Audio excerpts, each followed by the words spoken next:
C'est un plaisir pour nous de vous retrouver, mesdames et messieurs, bonjour et bienvenue dans la revue des titres de ce jour. On démarre avec le quotidien du service public La Nation qui nous apprend à propos des comptes de campagne pour les législatives de 2023, l'ultimatum de la Cour des comptes des partis.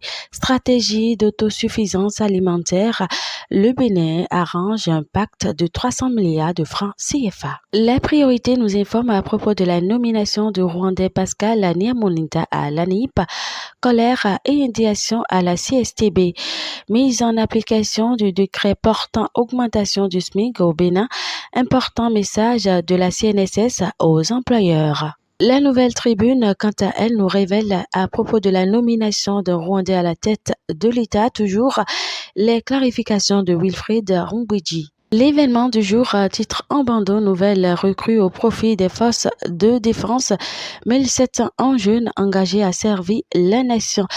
Le même quotidien nous rapporte les propos de Wilfried Rumbwiji à propos de la nomination d'un Rwandais à la tête de l'ANIP. Le souci premier a été de retrouver le profil pointu ou faire. Matin Libre, quant à lui, revient sur la nomination d'un Rwandais à la tête de l'ANIP, la faute au désert de compétences. Grande campagne de collecte de poches de sang, Wadaï célèbre la journée internationale de la femme en sauvant des vies. Le Télégramme, attaque terroriste des centaines de Togolais réfugiés au Bénin.